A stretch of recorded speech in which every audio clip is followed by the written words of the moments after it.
Élu pour la première fois dans Bourassa en 1997, Michel Lanquin-Hétier dispose d'une vaste expérience de travail auprès de la population, notamment comme directrice générale du Comité provincial des malades. En 2003, Michel Lanquin-Hétier devient leader parlementaire du gouvernement. Bienvenue à Mémoire de député.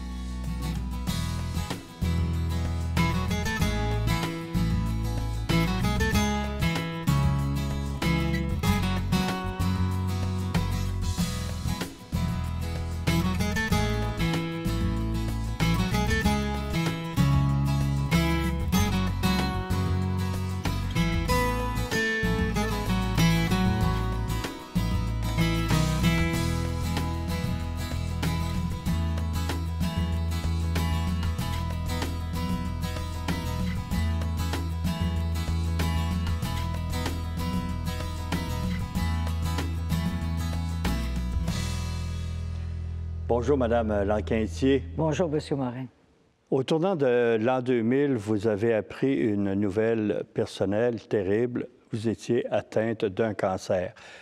Dans quelles circonstances, par quels symptômes l'a-t-on découvert? Je me levais le matin aussi fatiguée lorsque je m'étais couchée le soir. J'avais le ventre enflé. Et il y a donc des symptômes. Le cancer de l'ovaire, c'est un ennemi qui est sournois, qui est hypocrite, mais qui est féroce, féroce, féroce, féroce. Donc, moi, j'avais des ballottements, la fatigue, le ventre comme une femme enceinte de 7 mois, des douleurs dorsales que j'apparentais à autre chose. Le ventre, bien, je me disais, c'est la préménopause. Et j'ai attendu 1 an et 2 semaines avant de consulter. Et le médecin que j'ai vu m'a dit, si je comprends bien, tu avais réponse à tout. Puis j'avais décidé là, que mes douleurs de dos, c'était ça, puis mon ventre, c'était après ménopause. Et à l'examen, il m'a dit tu as une masse de 14 cm. Ce n'est pas normal. Nous allons te faire entrer demain, t'admettre demain. Il faut aller voir de quoi il s'agit. Et j'avais un cancer de l'ovaire. J'ai été opérée d'urgence le vendredi. J'ai eu 6 traitements de chimiothérapie. C'est quand même tout un voyage. Et M. Charret, quand il a appris ça, il était aussi surpris que moi. Moi, quand ils m'ont dit ça, je n'en revenais pas. J'ai été 3 jours à l'extérieur de mon corps. Nicole Loisel était avec moi quand l'oncologue est revenu accompagné d'un autre médecin. Puis là, ils ont dit, elle n'a pas compris. Là. On va y réexpliquer à deux. Peut-être qu'elle va comprendre. Je ne pouvais pas comprendre. Je ne pouvais pas comprendre. Puis il y a beaucoup de femmes... Vous ne pouviez pas accepter non plus. Peut-être, peut-être. Vous avez repris le travail après une convalescence écourtée. Est-ce que vous êtes revenu au travail trop vite? Je m'ennuyais. Honnêtement, je m'ennuyais. J'étais jaune. J'avais le teint jaune. Parce que la chimiothérapie, hein, c'est du poison qu'on nous donne. J'étais d'un beau jaune.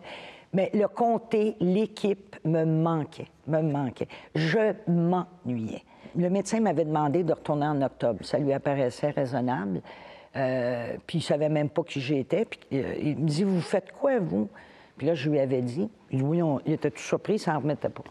Et puis, je suis retournée en juillet, au lieu d'attendre au mois d'octobre. Puis moi, vous dire franchement, j'étais contente. Parce que vous savez, quand les gens vous accueillent, écoutez, il y a des gens qui venaient me porter des médailles qui avaient été cherchées à Rome, la médaille de Saint-Pérégrin, ça vous enveloppe de je ne sais pas quoi. C'est pour ça que je vous disais tout à l'heure, je n'ai jamais été seule. À votre retour dans votre travail de parlementaire, M. Charret vous change de dossier, laisse la santé de côté pour vous donner justice, conditions féminines. Est-ce que vous avez interprété ça comme un manque de confiance de votre chef de vous délester de votre travail? M. Charret n'a pas douté. Il n'y avait aucune raison de douter. Il a voulu me donner une chance de bien relever. Donc, comme vous le dites, d'alléger ma tâche pour me permettre de reprendre mon souffle correctement. Mais là, vous n'avez pas changé de personnalité. Vous avez toujours travaillé avec la même passion dans des dossiers de la justice, la condition féminine. C'est terrible. Oui. Il y en avait beaucoup, là. J'ai quelques notes. Les victimes d'actes criminels, les jeunes contrevenants, le droit des homosexuels. Il y en avait plusieurs à l'époque. Ah oui, oui. Je ne sais pas si l'objectif de M. Bégin était de m'épuiser. Comme dirait Mme Marois... M. Bégin qui était ministre de la Justice. Oui, oui, oui. S'il tentait, comme disait Mme Marois, expression choisie, il n'a pas réussi parce qu'on a passé 83 heures en commission parlementaire. Et je dois vous dire que les gens qui rédigent les textes de loi, il y a des gens qui font ce travail-là. Ils travaillent extrêmement fort, puis ils travaillent de façon sérieuse. Ils ne font pas ça sur le coin d'une table. Encore une fois, nous, pour rendre grâce au travail qu'ils font, rendre justice, ce serait peut-être plus approprié, on doit aller en commission parlementaire préparer. Puis M. Bissonnette, alors qu'il était président, avait fait un événement au salon et il avait invité des fonctionnaires, puis il y avait un fonctionnaire qui est un haut fonctionnaire du ministère de la Justice qui était venu me remercier. Il dit « Madame Lanquin, parce que 83 heures, c'est du stock. Si vous me permettez cette expression qui n'est pas très choisie. » Alors, il était venu me remercier d'avoir respecté le travail qu'ils avaient fait. Et ça aussi, c'est important. On a fait les tribunaux administratifs. Il y a eu le Code de procédure civile, le Code civil. Écoutez, je ne pourrais pas, mais vous avez l'assurance que nous nous sommes présentés, nous et les citoyens, à qui on dit « faites-nous confiance », on était préparés. Puis M. Bégin, en cours de route, a compris. Cet homme-là, là, il a compris. Il a compris et il a concédé des amendements. Alors, il faut le faire. Il faut le faire. Il s'est donc élevé, puis la justice, c'est au-dessus de la joute politique. Hein? S'il y a une place où on doit respecter le citoyen, c'est bien face à un texte de loi. Alors, M. Bégin s'est élevé au-dessus de la joute purement politique. Et à un moment donné, il disait, on va demander à la députée de Crémazie. Et puis, je ne faisais pas pour me flatter, mais il avait vu que moi, vous savez, j'étais une petite besogneuse, une travailleuse acharnée. Et il respectait ça. Et il savait que quand on déposait un amendement, on l'avait réfléchi, puis il nous demandait notre point de vue, puis il ne posait pas de difficulté. Vous avez proposé, entre autres, la création d'un fonds enrichi pour la saisie des produits du crime et les profits de ça pour aider les victimes d'actes criminels. Je ne sais pas si je décris bien, là. Oh, oui, tout à fait. Est-ce que ça a eu des bonnes suites? Oui, à l'époque où nous y étions, au moment où on a fait cette proposition-là, donc de prendre les produits issus de la criminalité, de les vendre, prendre les produits, les mettre dans un fonds, puis que le fonds profite à des gens qui viennent en aide à des personnes, comme vous le dites. Oui, ça a profité. Alors oui, à la faveur des années, il y a des montants qui ont été mis, puis aujourd'hui, ils profitent à des organismes qui aident des personnes qui sont victimes d'actes criminels. Aux élections de 2003, vous changez de circonscription, c'est-à-dire qu'il y a un redécoupage. Et là, vous vous présentez un peu dans... Vous étiez dans Bourassa, vous vous présentez dans le comté voisin de Crémazie. Est-ce qu'il y avait une raison à ça? Savez-vous, honnêtement, M. Morin, peut-être, mais je ne le sais pas. Moi, ce que j'ai vu, c'est que M. Charest m'avait dit « Michel, on va te garder le comté de Crémazie ». La volonté était de récupérer dans le giron libéral ce comté-là. Évidemment, c'est un défi. Moi, je suis une femme de défi. Encore une fois, ça représentait une capacité d'apprendre. Pourquoi pas? Alors, on n'a pas douté. On a dit, ben, allons-y. Alors, nous sommes allés dans Crémazie. Est-ce que ça rendait votre campagne bien différente des précédentes, compte tenu de l'électorat? Oui, vous avez raison. Le profil socio-économique de Crémazie n'était pas le même. Je me souviens que, je ne sais pas si c'était dans la presse, là, de voir... ou peut-être le courrier, on sait qu'il y a une journaliste qui avait dit à l'époque que Crémazie, c'était une circonscription de tous les contrastes. Vous avez à la fois le boulevard Gouin, vous avez des tours assez luxueuses, et vous avez par opposition, dans le domaine Saint-Sulpice, des HLM. Vous avez je crois que c'était dans 75 francophones, 22 allophones. Mais là, je vous donne ça de mémoire, puis ma mémoire n'est pas aussi fidèle que la vôtre. Et il y avait, je crois que c'était moins de 30 de gens qui avaient un diplôme universitaire et peut-être moins de 20 qui avaient une 9e année. Alors, mais c'était très riche de cette multitude de situations. Et c'était pour nous très riche, parce que ça nous donnait la capacité de se faire poser des questions auxquelles on ne pouvait pas répondre, mais d'aller chercher la solution. Et vous allez être stupéfait, mais on a réglé 900 dossiers. Des cas personnels? Ah oui, toutes sortes de cas. Dans le domaine Saint-Sulpice, depuis de nombreuses années, il y avait des pannes de courant répétées. Ça faisait 7 ou 8 ans qu'ils demandaient à Hydro-Québec de corriger cet état de fait-là.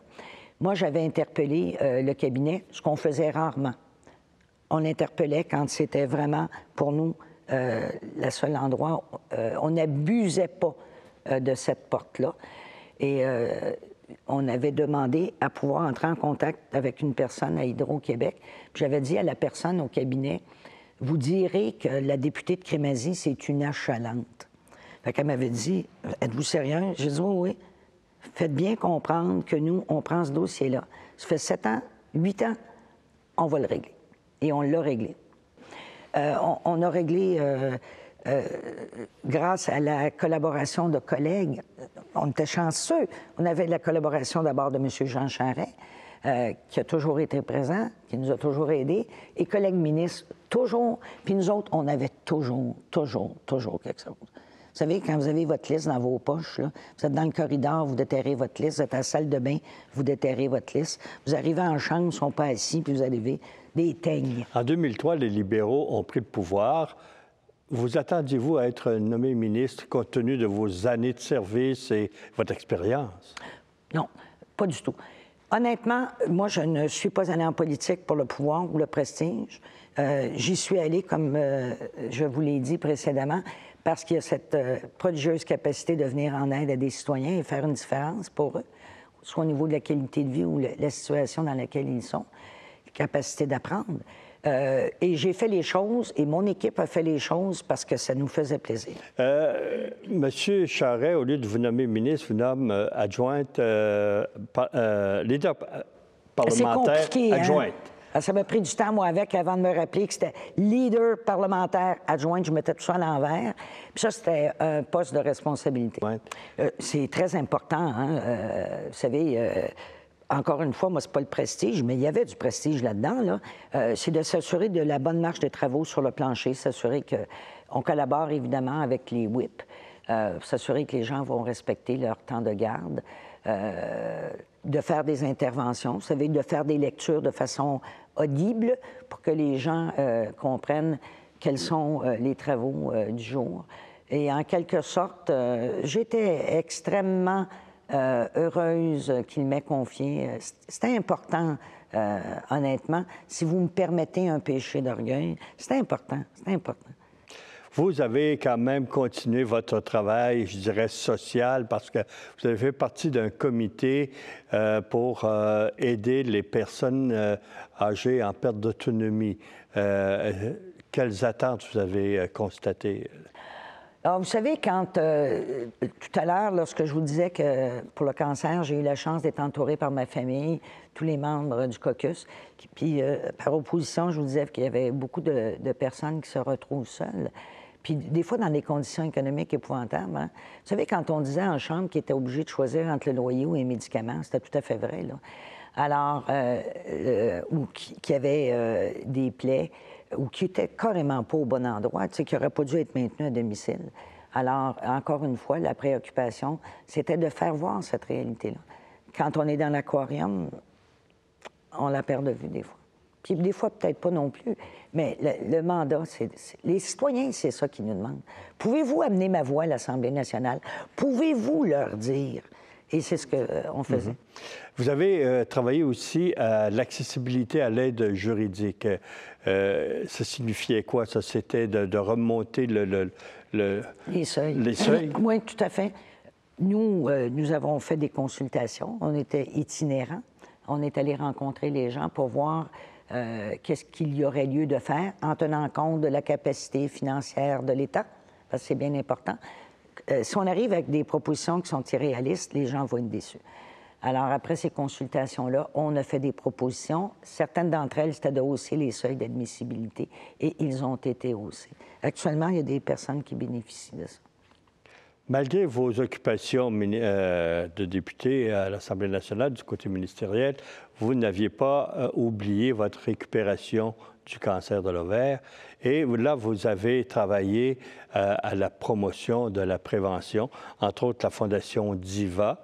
Vous avez même continué après votre retraite. Oui, absolument. Actuellement, je fais partie du conseil d'administration du Cancer de l'ovaire Canada. Il y a 22 membres sur le conseil d'administration. Ils ont pensé que je pourrais y siéger à titre de victime, de survivante, comme on dit. Et ma préoccupation, entourée de gens là, qui proviennent du monde des affaires, il y a des médecins, des infirmières, et il y a aussi des survivants, c'est de voir comment concrètement, quels sont les gestes que l'on peut poser pour qu'on puisse, une fois pour toutes, avoir un test de détection qui soit précoce, fiable et qui permette de sauver la vie à des femmes qui, malheureusement, dans une proportion de 70 %, si le cancer de l'ovaire n'est pas détecté à temps et si le traitement approprié n'est pas donné, les femmes vont mourir. Alors, on a plusieurs objectifs. Évidemment, la levée de fonds. Pourquoi? Pour permettre qu'on puisse développer un test de dépistage qui soit précoce et fiable pour ces femmes-là. 2, sensibilisation, éducation. On profite de l'occasion pour mettre des dépliants et pour dire aux femmes de 50 ans, surtout aux femmes de 50 ans et plus, si vous avez des symptômes qui sont persistants, allez donc voir votre médecin. Parlez-en à votre médecin. Vous sortiez d'une maladie grave, importante, mais vous êtes lancé avec encore beaucoup d'énergie dans la campagne électorale de 2007. Est-ce que là, la campagne s'annonçait plus corsée parce que vous aviez comme adversaire l'épouse de M. Jacques Parizeau, Mme Lisette Lapointe? Ça a donné quel genre de campagne pour vous? Disons que les chances n'étaient pas égales. Nous, on a posé les pancartes dès qu'on a été autorisé à les poser. Le lendemain, je n'en avais plus une seule. Alors, vous conviendrez que ça paraissait mal. Vous savez, les gens disent « tu mettras ta face sur le poteau ». Bien là, ma face n'était plus sur le poteau. Il y avait eu nettoyage durant la nuit. Ah oui, subrepticement, l'image était disparue. Alors, mais qu'à cela ne tienne, madame, nous, on a fait nos dents dans Crémazie. Lorsque nous sommes arrivés, on l'a gagné. Et on l'a gagné à l'effort. Madame Lapointe, lorsqu'elle arrive, son frère était conseiller municipal, un homme qui était charmant, qu'on côtoyait. Alors, vous comprenez bien, il était du milieu, connu dans le milieu et respecté dans le milieu, donc il l'accompagnait. J'imagine qu'elle a dû beaucoup l'apprécier, beaucoup l'apprécier. Madame Marois est venue, M. Parizeau est venu, l'Armada, mais c'était très flatteur pour nous, en quelque sorte, parce qu'ils ont mis la pédale au fond. Donc, le combat, la joute était peut-être inégale, mais nous, on a mis la même conviction, le même effort et la même conviction pour aller dire aux gens, faites-nous confiance. Et les gens nous avaient vus à l'œuvre. Vous avez perdu par une faible marge. Est-ce que vous avez eu de la difficulté à vous en remettre? La faible marge, j'avais raison, 170 voix de mémoire. Est-ce que j'ai eu de la difficulté à m'en remettre? Oui, 18 mois. Pas beaucoup. Que ça m'a pris. Parce que vous savez, M. Morin, quand vous roulez 80 heures semaine et plus, vous êtes sur le terrain 7 jours sur 7 avec votre équipe et que vous avez plaisir à y être, puis que les gens le voient, vous avez du plaisir. S'ils ne peuvent pas vous voir le jour, vous les voyez le soir. S'ils ne sont pas disponibles la semaine, vous y allez à la fin de semaine. Il y a une foule, je ne me souviens pas du nombre de représentations publiques, je pense que c'est 384 qu'on avait faites. Et le nombre de rencontres au bureau, je pense que c'est presque 250. Alors, nous, on aimait ça. On avait du plaisir. Et ça vous a manqué beaucoup? Oui. Vous roulez à 400 000 à l'heure, puis du jour au lendemain, vous êtes assis, vous êtes à la maison. Puis là, bien, tu sais, vous vous demandez, bon, bien, qu'est-ce que vous fatiguez, là. Vous ne savez plus, votre rythme de vie n'est plus le même. Puis il faut réapprovisionner. D'abord, il faut refaire connaissance avec nous-mêmes, parce qu'on s'est perdu de vue. Renouer contact avec l'entourage qu'on a aussi perdu de vue. Puis cette liberté-là, il faut qu'on l'apprivoise à nouveau. C'est pas facile. Les libéraux étaient au pouvoir. Quelques-uns de vos collègues ont eu des postes dans des organismes publics. Est-ce que vous auriez souhaité qu'on vous en offre un? Je vais vous dire, nous, le travail que nous avons fait, on a eu du plaisir à le faire. C'était notre responsabilité de bien le faire et jamais je n'aurais demandé quoi que ce soit en retour. Jamais. On n'a pas fait les choses parce qu'on s'attendait. Mais cela dit, je pourrais vous dire qu'on m'a offert, l'équipe et moi avons pris du recul, on est allés en vacances ensemble. Et dès après la mise en place du Conseil des ministres, j'ai été la première appelée à qui on a offert un poste. Puis là, je me suis dit, les choses n'arrivent pas sans raison. On a senti, c'est un gros choc qu'on a eu, là, parce qu'on avait travaillé fort, parce qu'on y croyait. On avait besoin de prendre du recul, d'abord de réaliser ce qui nous était arrivé, parce que, qu'est-ce que vous voulez, il y a 1000 personnes qui s'attendaient à ce que je sois réélue comme une balle, selon l'expression, à cause de ce qu'on avait fait dans Crémazie. Ils ne sont pas allés voter. Vous comprenez bien que ça n'aide pas. Hein? Ça explique la marge. Ah oui, malheureusement. Vous vous êtes retiré. Est-ce que vous gardez quand même un bon souvenir de vos années en politique? Un excellent souvenir, un excellent souvenir. Je n'ai que de beaux souvenirs. Honnêtement, il y a peut-être des choses, là, mais je n'en ai pas souvenance. Comme je vous le disais, une fabuleuse expérience, un privilège, une extraordinaire capacité de venir en aide à des gens qui ont besoin de nous, une extraordinaire capacité de faire quelque chose, d'essayer de faire la différence. Et nous, on n'a jamais voulu... on était nous-mêmes, hein? On n'a pas joué de rôle, on était tels que nous sommes. Honnête, sincère, on a travaillé d'arrache-pied. On a fait plus qu'on nous demandait. On a laissé derrière nous des valeurs, l'effort, la perspicacité, l'honnêteté, l'intégrité. Ça nous apparaissait important. Ça nous apparaissait plus important que le prestige ou d'autres choses. Et on a laissé un bilan qui est factuel, alors qu'il peut donc être vérifié. Puis là, on n'a aucune inquiétude. Parce que la réussite pour le Boisé, la réussite pour la visitation, la revitalisation de l'Église, le Boisé-Saint-Sulpice, les 8 années de misère pour les citoyens du domaine Saint-Sulpice qui n'avaient pas d'électricité. On a collaboré à hausser le prestige du Festi-Blues. Manon Blanchet avait mis ça en place. L'hôpital Fleury, il y a eu un investissement important, 1 million qui avait été mis pour les rénovations de CHSLD.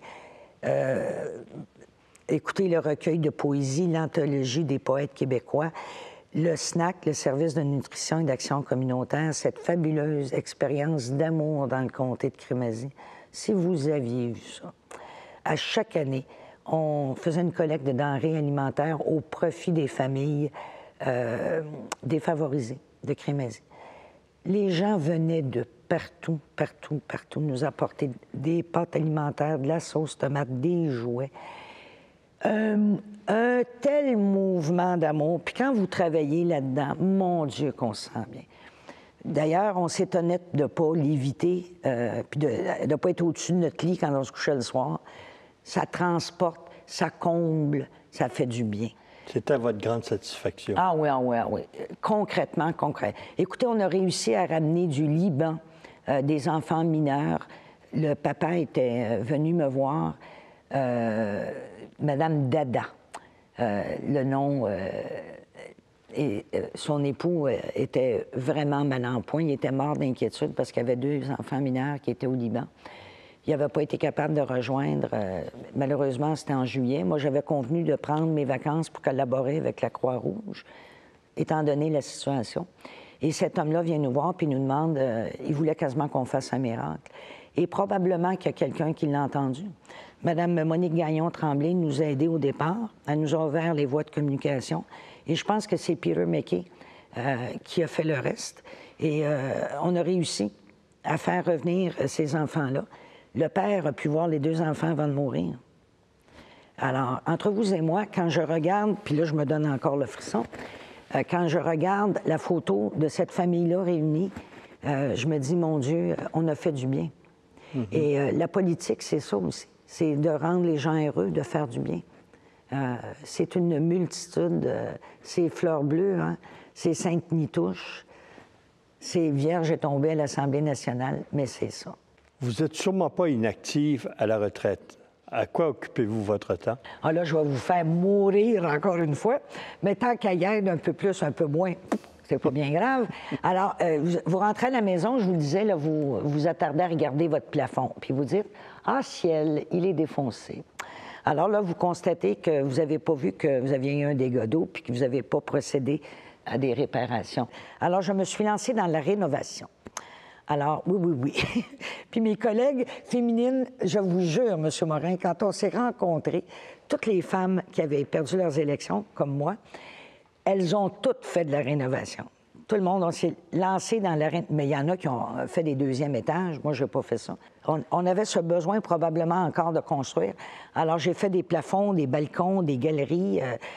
Ça a été ma première période pour me temporiser, dirais-je, ou pour me canaliser.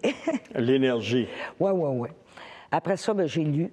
Je cuisine, j'adore cuisiner. Évidemment, rendre service. Je jardine. J'adore m'occuper des fleurs.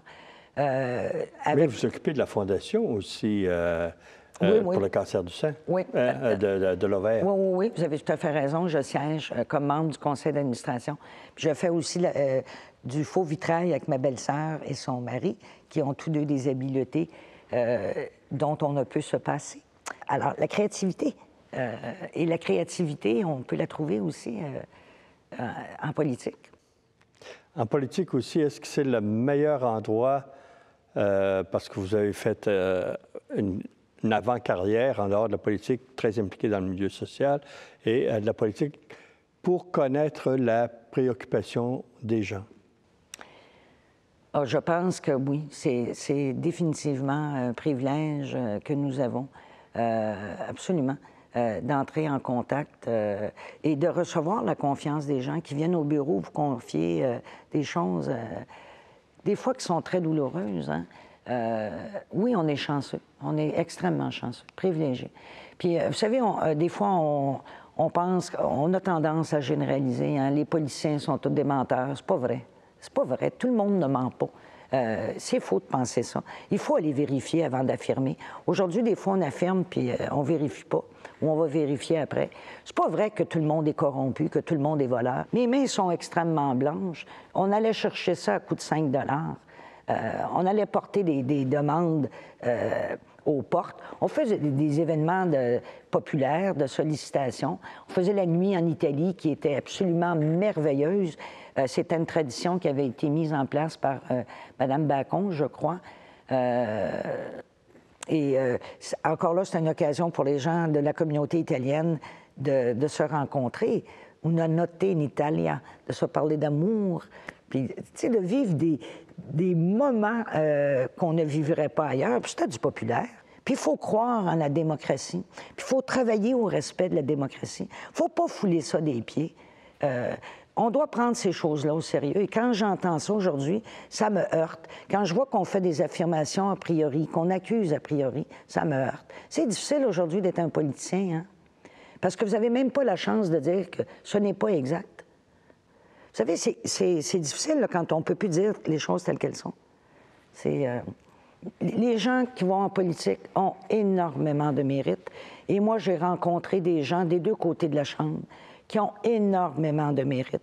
Des gens intègres, honnêtes, travailleurs, qui méritent la confiance qu'ils reçoivent. Et les citoyens doivent aller voter parce que c'est important, puis ils doivent garder la confiance dans la démocratie, puis dans leurs députés, puis l'appuyer. Pas travailler contre, mais l'appuyer, l'aider. Merci, Mme Lanquin-Etier. Merci, M. Morin.